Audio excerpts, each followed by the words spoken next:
Bonjour. Ici, chaque histoire est une invitation à fermer les yeux et à ressentir. Bienvenue dans notre monde de mystère. Aujourd'hui, explorons l'aventure de Violet Hunter. Cette jeune gouvernante reçoit une offre d'emploi aussi étrange que lucrative. On lui demande de couper ses cheveux, de porter une robe spécifique et de s'asseoir devant une fenêtre. Holmes lui conseille d'accepter, mais de rester vigilante.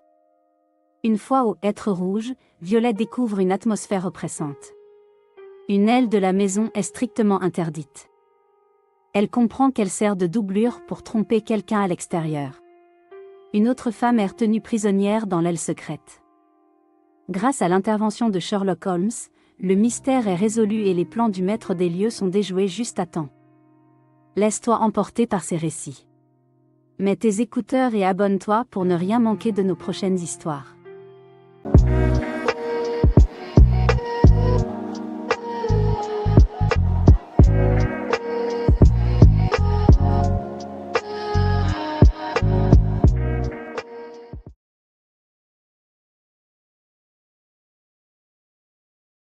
Bonsoir mes chers amis, c'est le docteur Watson qui vous parle.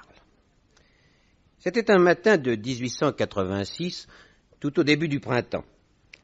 Sherlock Holmes et moi, nous étions installés dans le salon de notre vieil appartement de Baker Street, devant un feu qui pétillait gaiement et qui montrait nettement plus de joie que mon ami, enfoncé dans son fauteuil, un pli d'amertume au coin de la bouche. Encore un peu de thé, Holmes? Non, merci. Qu'est-ce qui ne va pas? J'ai l'impression, Watson, d'exercer un petit métier qui, peu à peu, va se transformer aux yeux du public en agence pour retrouver les montres égarées ou donner des conseils aux femmes de chambre. Qu'est-ce qui vous fait dire ça? Tenez, lisez cette lettre que j'ai reçue hier soir. Monsieur, je désirerais vivement vous consulter pour savoir si je dois ou non accepter une situation de gouvernante qui m'est offerte. Sans contre-ordre de votre part, je me permettrai de venir chez vous demain matin à 10h30. En vous remerciant à l'avance, je vous prie, etc. Violette Hunter. Voilà où j'en suis, mon cher. Vous connaissez cette personne? Non, non. Moi, j'avoue qu'il y a de l'abus. Si vous voulez, j'irai lui ouvrir et je lui dirai tout bonnement que si elle a besoin de conseils, elle s'adresse à son bureau de placement. Non, non, laissez-la entrer. Cette lettre banale nous apporte peut-être l'aventure, qui sait. Tiens, tenez, voici cette demoiselle Hunter. Ne bougez pas, je vais ouvrir. Sherlock Holmes fit entrer une jeune fille d'une vingtaine d'années, au visage agréable, et il la fit asseoir en l'inspectant de la façon parfaitement indiscrète qui lui était habituelle. Je vous écoute, mademoiselle. Vous pouvez parler sans crainte devant le docteur Watson que je vous présente. Mademoiselle? Docteur, si je vous dérange, messieurs, je vous prie de m'en excuser, mais je me trouve devant un cas assez insolite. J'ai une décision à prendre et n'ayant ni parents ni relation à qui demander conseil. Un cas insolite, dites-vous? Oui. Vous allez d'ailleurs en juger par vous-même. Je suis orpheline et je viens d'être pendant 2 ans gouvernante dans la famille du colonel Spence Munro. Malheureusement pour moi, le colonel vient de recevoir une nouvelle affectation. Il est nommé à Halifax, en Nouvelle-Écosse, et je me trouve sans situation. J'ai fait passer des annonces, je réponds moi-même à celles que je lis. Je ne trouve rien qui convienne. Voici bientôt 2 mois que je cherche. Le peu d'argent que j'ai économisé s'épuise et je me demande si je ne vais pas devoir accepter une certaine offre qui m'est faite, car au point de vue financier, c'est inespéré. C'est même trop beau pour ne pas être un peu inquiétant. Mais encore... Voilà. Ici, à Londres, dans le West End, il existe une agence de placement pour gouvernante. L'agence Westaway, tenue par une certaine demoiselle Stopper. Oui, exactement. J'avais pris l'habitude d'y aller 1 fois par semaine. Et voilà que lundi dernier, mademoiselle Stopper m'introduit tout de suite dans son petit bureau et me présente à un gentleman assez sympathique. Et dès qu'il me voit, cet homme saute positivement hors de son fauteuil. Mademoiselle Stopper. Mademoiselle Stopper, cette jeune fille est exactement la personne que je cherche. Je ne peux pas rêver mieux. Formidable. C'est formidable. Vous m'envoyez ravie. Comment vous appelez-vous, chère mademoiselle? Violet Hunter. Ainsi, vous cherchez un emploi? Oui, monsieur. De gouvernante? Oui, monsieur. Et quels appointements aimeriez-vous avoir? Dans ma dernière place, j'avais 4 livres par mois. Chez qui étiez-vous? Chez le colonel Spence Munro. Eh bien, vous direz de ma part au colonel qu'il n'est qu'un exploiteur. Comment ose-t-on offrir une somme aussi dérisoire à une jeune fille si distinguée? Surtout qu'elle est musicienne, monsieur. Elle a une voix ravissante. Mademoiselle Stopper, c'est trop beau pour être vrai. Je n'invente rien.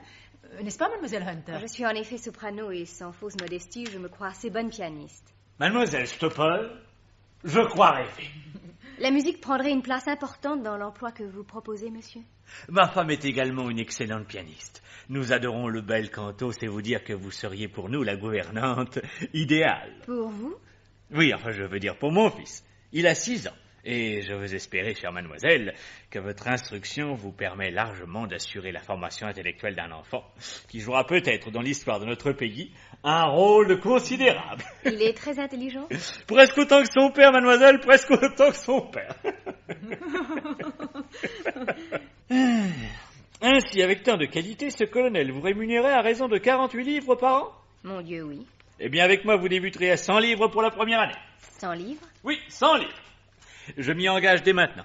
Tenez, voici d'ailleurs 4 livres à titre d'acompte. Prenez. Mais prenez donc, mon petit. Une seconde, si vous le permettez. Puis-je vous demander où vous habitez, monsieur? Dans le Hampshire, une ravissante petite campagne, les Hêtres Rouges, à 8 kilomètres de l'autre côté de Winchester, et la plus adorable des vieilles maisons du district. Et mon service, monsieur, je voudrais bien savoir en quoi il consisterait. Un seul enfant. Et je vous l'ai dit, extrêmement vif et décidé. Ah, il faut le voir écraser les cafards à coups de pantoufles, hein. Toc, toc, toc, toc, toc. Pas le temps de dire ouf avec lui. C'est son jeu favori? Oui, il aime bien tuer ces petites bêtes-là. Je n'aurai donc à m'occuper de cet enfant. Pas tout à fait. Il vous faudra aussi, et je suis sûr que votre bon sens vous l'a déjà suggéré, obéir au désir de ma femme, étant bien entendu d'ailleurs qu'il s'agira toujours d'ordre convenant à la condition d'une personne de votre qualité. Pas d'objection. Je serais heureuse de me rendre utile. Parfait. Je dois tout de même vous préciser que parfois vous aurez à le faire revêtu de telle robe qui vous sera désignée. Je ne comprends pas. Ma femme, chère mademoiselle, a parfois de petites manies, rassurez-vous, jamais dangereuses, ni contraires à la plus stricte morale. Non, elle aura, disons, 2 ou 3 petites idées fixes qu'il serait bien mesquin de lui discuter, comme par exemple de vous faire asseoir à tel endroit du salon plutôt qu'à tel autre. Si ce n'est que cela. Ou aussi de couper vos cheveux, avant de venir vous installer chez nous. Couper mes cheveux? Je regrette, monsieur, mais cela n'est pas possible. Et c'est pourtant essentiel. Il ne s'agit, remarquez, que d'une simple fantaisie de ma femme, et étant donné son caractère anodin, un mari doit la prendre en considération, n'est-ce pas? Un mari peut-être, mais pas moi, monsieur. On s'accorde généralement à trouver à ma chevelure une abondance, une souplesse et un ton noisette dont je puis, paraît-il, être légitimement fier. Je n'irai pas la sacrifier d'une façon aussi désinvolte. Vraiment? Vous ne voulez pas couper vos cheveux? Non, monsieur. Je refuse. Alors tant pis. N'en parlons plus. C'est grand dommage, mademoiselle, quand je pense que nous butons sur ce seul détail. Nous nous entendions si bien, sur tout le reste. Vous étiez exactement la jeune fille qu'il nous fallait. Je le regrette autant que vous, monsieur. Mademoiselle Stopper, si vous voulez bien faire venir les candidates suivantes. Oui, monsieur, tout de suite. Je pense, ma petite, qu'il est inutile de maintenir votre nom sur nos registres. Pourquoi cela? Si vous refusez une offre aussi avantageuse que celle-ci, je ne vois pas pourquoi nous irions perdre notre temps à vous trouver autre chose. Mais madame... Betty, veuillez conduire mademoiselle. Et je suis partie, monsieur Holmes. Une fois rentrée chez moi, j'ai regardé les provisions qui me restaient, j'ai fait mes comptes et additionné les factures en retard. Alors j'ai commencé à me demander si je n'avais pas fait une bêtise. Après tout, ces gens pouvaient avoir des manies, et mon Dieu, s'ils étaient prêts à payer leurs excentricités un bon prix, très peu de gouvernantes en Angleterre ont des appointements de 100 livres par an. Et puis, à bien réfléchir, à quoi me servaient des cheveux longs? Une coiffure à cheveux courts n'irait peut-être pas jusqu'à m'en les dire. Le lendemain, je me traitais d'idiote. Et le surlendemain, surmontant ma fierté, je décidai de retourner à l'agence. J'allais mettre mon chapeau quand on m'apporta cette lettre. Elle est de M. Rucastle, le gentleman en question. Si vous voulez en prendre connaissance... Watson, veuillez nous la lire. Vous lisez si bien. Ouais. Voyons. Chère mademoiselle Hunter, le bureau de placement m'a aimablement communiqué votre adresse et je vous écris ces quelques lignes pour vous demander si vous êtes revenu sur votre décision. Ma femme désire beaucoup que vous veniez et nous sommes disposés à vous offrir 120 livres par an. 120 Hein, afin que vous soyez amplement dédommagés de l'effort que vous ferez pour satisfaire nos petites manies qui sont bien anodines. Ma femme aime beaucoup la couleur bleue électrique et elle voudrait que vous portiez le matin une robe de cette teinte. Vous n'auriez qu'à mettre celle que nous a laissée notre chère fille Alice, qui est actuellement fixée à Philadelphie. Cette robe vous ira à ravir. D'autre part, en ce qui concerne votre place pour vous asseoir au salon et vous distraire comme on vous l'indiquera, vous n'avez à redouter aucun inconvénient. Pour la coupe de vos cheveux, je suis navré d'avoir hélas à demeurer intransigeant, mais je veux croire que l'augmentation de salaire constituera pour vous une sérieuse compensation, d'autant plus qu'en sortant de la maison, il vous sera toujours loisible de fixer sur votre nuque un chignon monté avec vos propres cheveux. Quant à notre petit garçon, il ne vous donnera aucun mal, je vous le promets. Télégraphiez-moi vite, chère mademoiselle Hunter, le jour et l'heure de votre arrivée. J'irai vous chercher en voiture à Winchester, amicalement à vous, Jeffro Rucastle. Me conseillez-vous d'accepter, Monsieur Holmes, ou de refuser? J'avoue, mademoiselle, que ce n'est pas là une place dont je rêverais pour ma sœur si j'en avais une. Mais l'argent, Monsieur Holmes, l'argent. Ah oui, bien sûr, l'argent, oui. Oui, les gages sont élevés. Trop élevés, même. Voilà ce qui m'ennuie. Oh, je pensais bien que si je vous racontais cette histoire, vous comprendriez combien j'ai besoin de votre aide. Je me sentirais tellement plus forte si vous acceptiez de venir à mon secours, s'il m'arrivait quoi que ce soit. Chère mademoiselle, vous pouvez absolument compter sur moi. Si vous vous trouviez dans l'anxiété ou en danger... Ah, vous aussi, vous croyez à un danger possible? C'est-à-dire que, si nous pouvions le définir, ce danger n'existerait pas.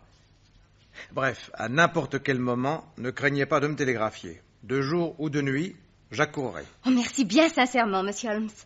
Ce soir, je fais couper mes pauvres cheveux et demain, je serai à Winchester. Au revoir, mademoiselle, et bonne chance. Par ici. Au revoir, docteur. Mademoiselle?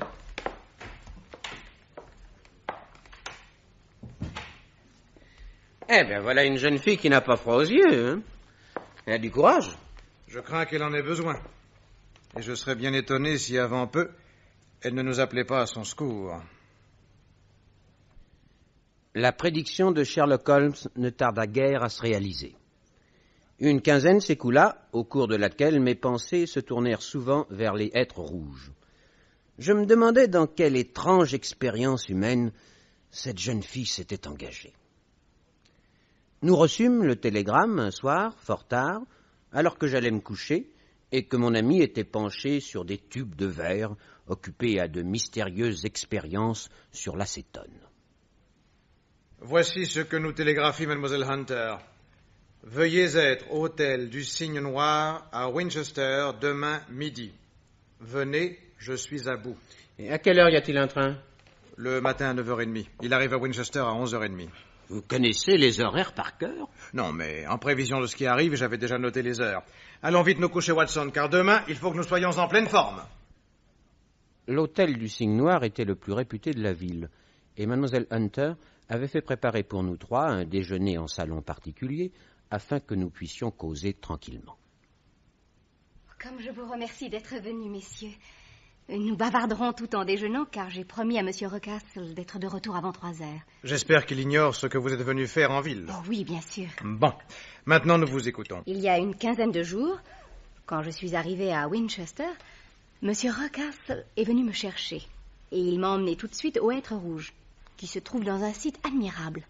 Mais la maison est laide, assez vieille et rongée par l'humidité. Elle est construite en bordure de la route de Southampton. Derrière, il y a un parc et des bois. Dès mon arrivée, M. Rucastle me fit faire le tour du propriétaire et me présenta aux habitants de la maison. Ah, j'aperçois ma femme avec le petit. Ma chère Gloria, voici mademoiselle Hunter dont je t'ai parlé. Soyez la bienvenue, mademoiselle. Notre fils Edward. Allons, dis bonjour à mademoiselle Hunter. Bonjour, Edward. Eh bien, voyons, dis bonjour. Excusez-le, il est timide. Oh, mais cela ne durera pas. Vous verrez, Edward, que nous deviendrons vite d'excellents amis. N'est-ce pas? Eh bien, réponds. Bon, eh ben, ça sera pour demain, hein? Bon, si vous voulez venir avec moi, chère mademoiselle, nous irons jusqu'aux cuisines pour que vous fassiez connaissance avec Toller et sa femme. Volontiers. À tout à l'heure, madame. À tout à l'heure, mademoiselle.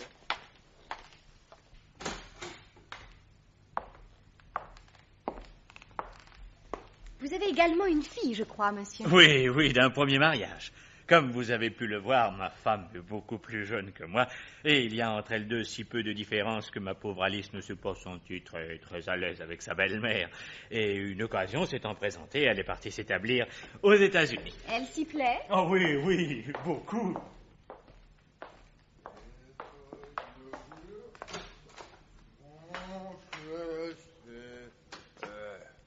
Qu'est-ce que c'est? Alors quoi, Tolère? Encore un coup dans le nez?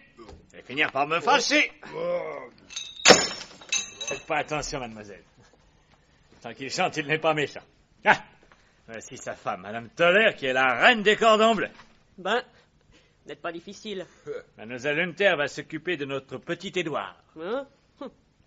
Quand bien vous fasse. Bon, maintenant que vous connaissez la maisonnée, je suis sûr que vous allez vous plaire ici. Allons retrouver ma femme au salon. Il plaît toujours.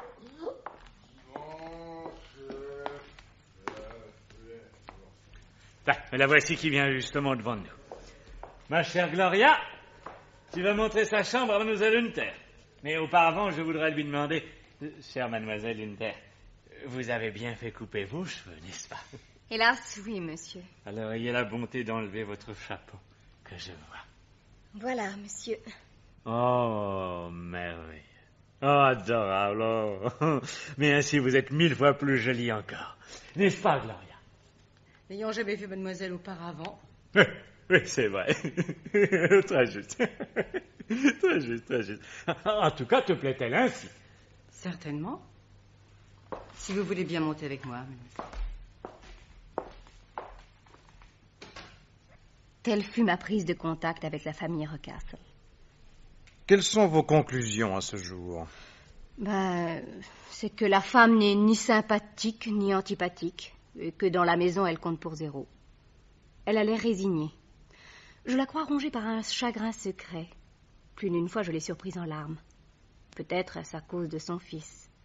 Il a une tête beaucoup trop grosse pour sa taille, et psychiquement, il est nettement anormal, perpétuellement sujet à des accès de passion qui alternent avec des périodes de prostration dont il ne sort que pour martyriser des souris, des oiseaux et des insectes. Ah. Et le maître de maison? Un joyeux luron, qui cache sous sa gaieté une autorité de fer. Quant à Toller, c'est une brute alcoolique qui est surtout jardinier et homme de peine. Et sa femme? Sa cuisine et son caractère sont exécrables. J'en viens maintenant à ce qui se produisit le 3e jour après mon arrivée. Vers 2 heures de l'après-midi, j'étais remontée dans ma chambre quand on frappa. Entrez. Mademoiselle Hunter, que pensez-vous de cette robe bleue électrique? Elle est très jolie. Auriez-vous l'obligeance de l'essayer? Mais certainement. Attendez, je vais vous aider. Cette robe appartenait à mademoiselle Alice, je crois. Oui. Monsieur Ruckastle m'a dit que vous aimiez beaucoup cette couleur. Oui, beaucoup. Elle est d'ailleurs assez rare. Elle sied admirablement à la couleur de vos cheveux. Mais oui, c'est vrai. Si cette robe avait été faite pour vous, elle ne pourrait pas vous aller mieux. En effet. Et maintenant, descendons, voulez-vous? Pourquoi faire? Eh bien, pour la montrer à mon mari. Il nous attend au salon. Bien, madame.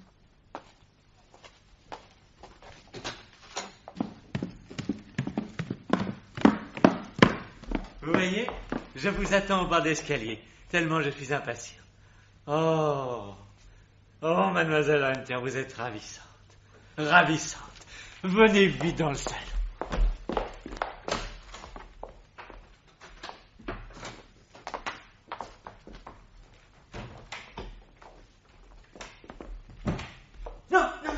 Non, pas là. Ne vous asseyez pas là. Ici, plutôt. Là, c'est ça, voilà. Merci. Il me fit asseoir, le dos à l'une des porte-fenêtres qui donnaient sur la route. Elle était légèrement entr'ouverte. Et là-dessus, il se mit à nous raconter des histoires drôles, les plus drôles que j'ai jamais entendues. Je dois dire qu'il les racontait avec un humour irrésistible. Et pendant tout le temps qu'il parla, mes éclats de rire ne cessèrent pas. Et Madame Ruckastle? Probablement avait-elle déjà entendu ces histoires. car elle esquissa 2 ou 3 sourires, puis son regard se fit de nouveau triste et anxieux. Enfin, au bout de 3/4 d'heure d'une conversation très gaie, entrecoupée de fous rires, on me dit que je pouvais remonter changer de robe et m'occuper du petit Édouard. 2 jours plus tard, la scène se répéta de façon identique. Entrez, entrez, mademoiselle Hunter. Ah, décidément, cette robe bleue vous va ravir. Veuillez vous asseoir. Tenez, ici, voilà, devant cette fenêtre, comme l'autre jour. C'est parfait, merci. Dites-moi, mademoiselle Hunter, connaissez-vous du Mozart? Oh oui? Dans un bois, par exemple? Ah, ma femme et moi, nous adorons Mozart. Et si vous voulez bien nous chanter cette ravissante mélodie? Volontiers. Merci. Ah, peut-être avez-vous besoin de la musique? Non, je la sais par cœur. Bon, eh bien, ma femme va se faire une joie de vous accompagner au piano. Non, restez où vous êtes. Ah oui, mais peut-être ne pouvez-vous pas chanter assise? Oh, ça ne me gêne pas. Bon, bravo, c'est parfait. Si tu veux bien commencer, Gloria, mademoiselle Hunter est prête.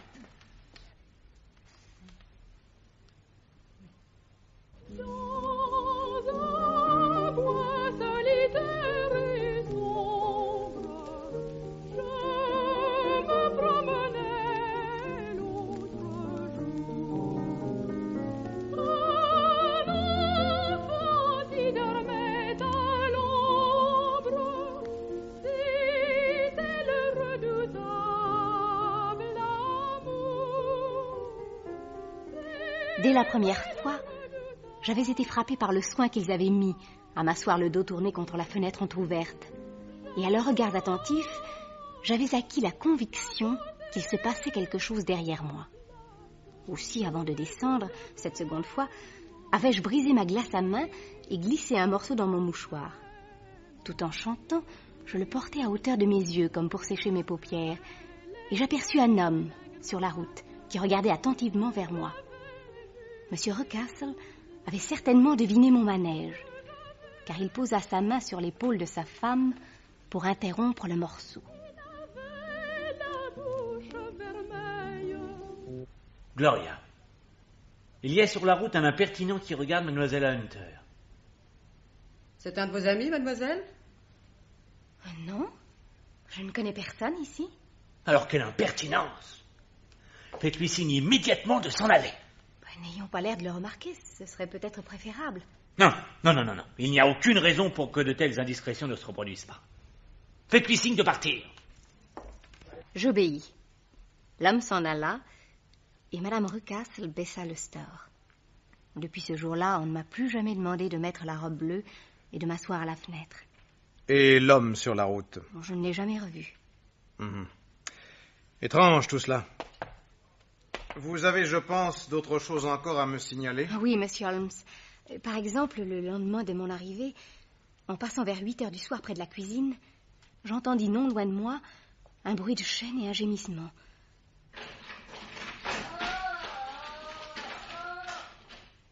Je m'arrêtai, effrayée. Pourquoi claquez-vous des dents ainsi, chère mademoiselle Hunter?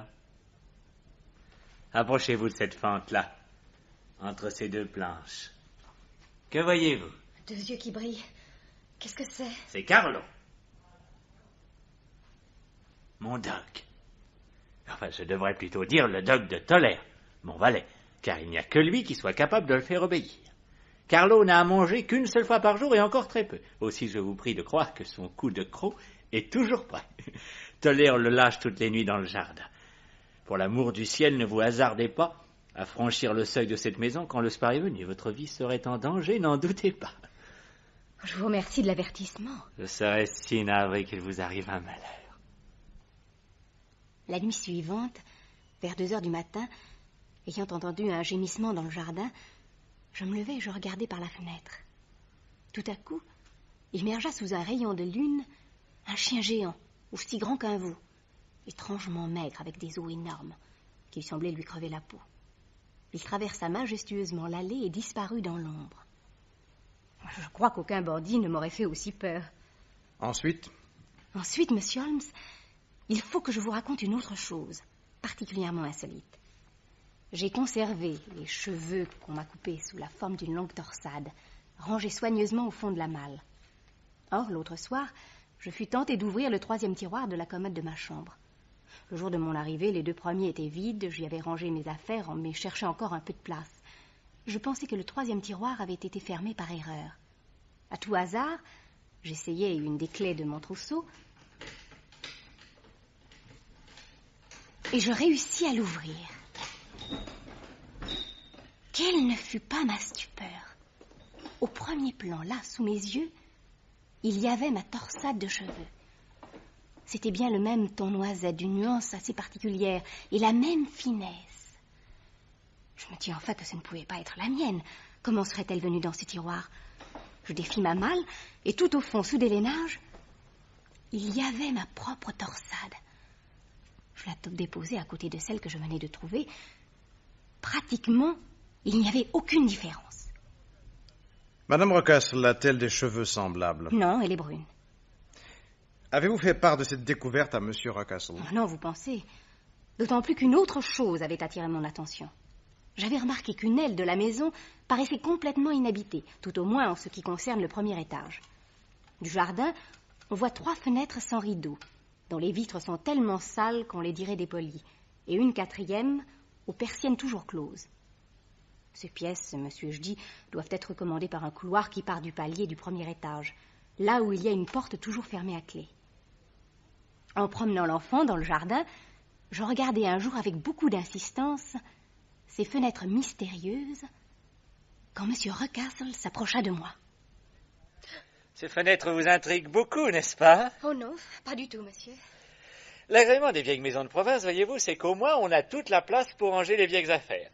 Quant à la pièce aux persiennes fermées qui vous intrigue si fort, c'est ma chambre noire pour développer mes photographies. Voilà, petite curieuse, voilà. Il riait, mais dans le regard qu'il posait sur moi, il n'y avait aucune espèce de gaieté. J'y lus au contraire un soupçon et une dureté qui me firent frissonner. Eh bien, monsieur Holmes, à partir du moment où je compris qu'il y avait dans ces chambres quelque chose que je ne devais pas connaître, je ne pensais plus qu'à elle, et je me tins sur le qui-vive pour guetter l'occasion de franchir le seuil défendu. Elle ne se présenta qu'hier. Je dois vous dire que M. Ruckastle, que j'avais vu un jour sortir par cette mystérieuse porte du 1er étage, n'était pas le seul à y avoir accès. Toller et sa femme allaient aussi aux chambres qui m'intriguaient, et avec un grand sac de toile noire. Or, hier, vers 6 heures du soir, je vis Toller sortir par la porte en question, et il était tellement ivre qu'il oublia la clé sur la serrure. Quand il fut descendu, j'ouvris, et je trouvai un couloir sur lequel donnaient 3 portes. Les 2 premières ouvraient, l'une sur une petite pièce vide et l'autre sur une plus grande à 2 fenêtres, dans laquelle étaient amoncelés des meubles délabrés. La 3e porte, enfin, qui donnait accès à la pièce dont la fenêtre avait les persiennes toujours closes, cette 3e porte était fermée à clé. Et en travers, je vis une barre de fer fixée à une extrémité par un anneau dans le mur et à l'autre bout par une grosse corde. Par-dessous, je pus voir une lueur qui m'indiqua que la chambre n'était pas plongée dans l'obscurité. C'était la lueur d'une lampe? Non, la lumière du jour. Ce qui me fit penser qu'on avait pratiqué une ouverture dans le plafond et dans le toit. Et qu'on y avait mis un châssis vitré? Probablement. Soudain, j'entendis un bruit de pas. Quelqu'un marchait dans la pièce. Sous la porte, dans le ray de lumière, je voyais une ombre avancer et reculer. Une terreur folle s'empara de moi. Mes nerfs hypertendus me lâchèrent et je m'enfuis en courant comme si une main diabolique essayait de me retenir par ma robe. Au bout du couloir, je franchis la porte et je tombais dans les bras de M. Ruckastle. Tiens, mademoiselle Hunter, c'était donc bien vous. Quand j'ai vu la porte ouverte, j'étais sûr que c'était vous. Oh, monsieur, j'ai peur, j'ai tellement peur. Racontez-moi ce qui vous effraie si fort. J'ai été assez stupide pour rentrer dans cette aile déserte. Mais elle est si sombre, si silencieuse que j'ai été épouvantée. Vous me dites bien toute la vérité? Pourquoi me demandez-vous cela? Et vous? Pourquoi croyez-vous que je ferme cette porte à clé? Je ne sais pas. Simplement pour écarter les gens qui n'ont rien à faire là-dedans, comprenez-vous? Oui, si j'avais su. Bon, maintenant vous savez. Et si jamais vous reposez le pied de l'autre côté de cette porte, je vous donne en pâture au dog. J'étais si terrorisée que je me suis précipitée dans ma chambre où j'ai eu une crise de larmes. Puis j'ai pensé à vous, monsieur Holmes.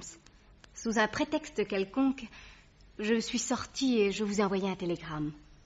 Je n'ai presque pas dormi de la nuit. Et ce matin, ayant soi-disant des achats à faire à Winchester, je suis venue vous retrouver ici. Je regarde ma montre car il faut que je sois de retour là-bas à 3 heures. Monsieur et madame Rocastle ont une visite à faire et ils dînent en ville. Et je dois garder le petit. Vous y serez. Maintenant que je vous ai tout raconté, monsieur Holmes, quelles conclusions pouvez-vous en tirer? Logiquement, les voici. Vous avez été amenée au Hêtre Rouge, mademoiselle, pour y faire de la figuration, pour représenter quelqu'un qui est séquestré. Certainement Alice Rocastle, la fille soi-disant établie en Amérique. Sans aucun doute, vous lui ressemblez par la taille, la complexion et la couleur des cheveux.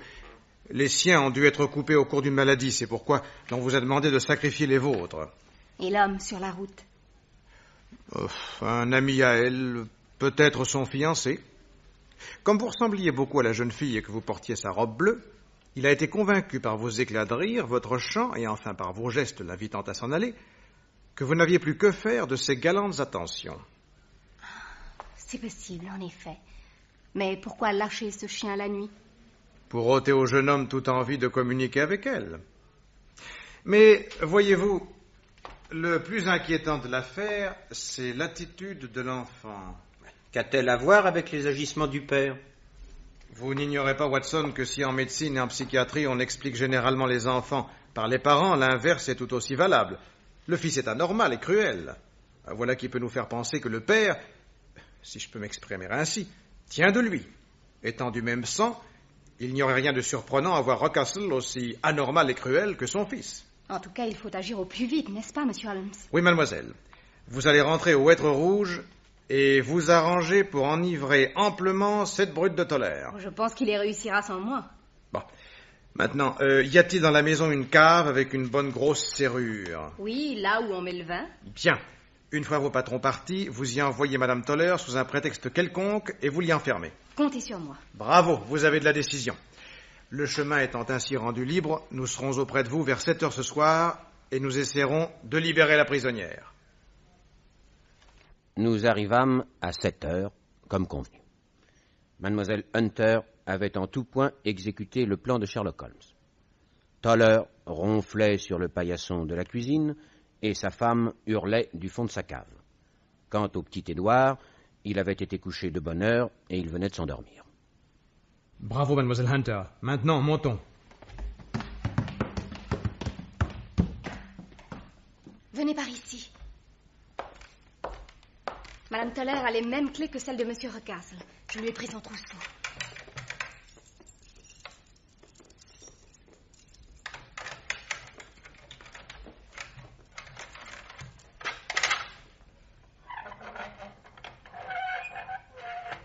Voici le couloir.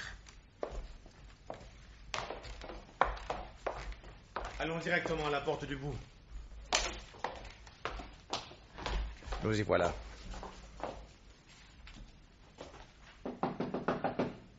Mademoiselle. Mademoiselle Alice. Elle dort peut-être. C'est curieux. Oh, s'il l'avait tuée. Il n'y a plus qu'à détacher la barre de fer.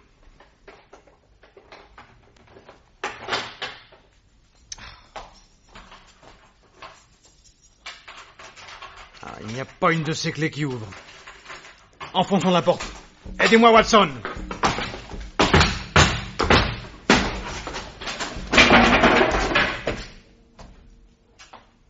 Personne.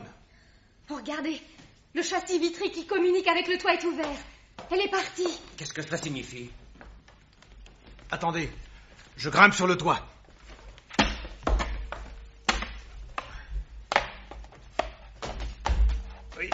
Il y a une échelle appuyée contre le mur. C'est par là qu'elle est descendue, ou qu'on l'a descendue. Et Dieu sait dans quel état.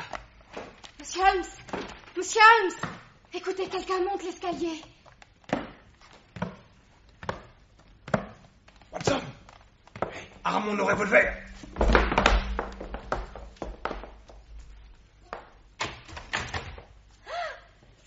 Recastle! Bandit, où est votre fille? C'est à moi de vous le demander. Voleur! Espion! Ah, je vous prends sur le fait. Attendez. Je vais m'occuper de vous tout de suite. Oh, que va-t-il faire? Oh mon Dieu, il va chercher le dog. Écoutez. Il ouvre la porte de la soupente où l'on l'enferme.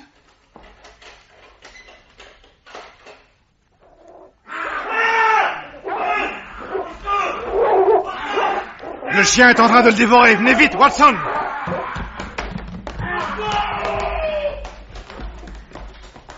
Il va vous sauter dessus. Voilà, il vous a mordu profondément? Non, pas trop, merci, Watson. Non, occupez-vous plutôt de l'autre. Regardez, il a la gorge en sang. Recastle vivait encore, mais il était horriblement lacéré.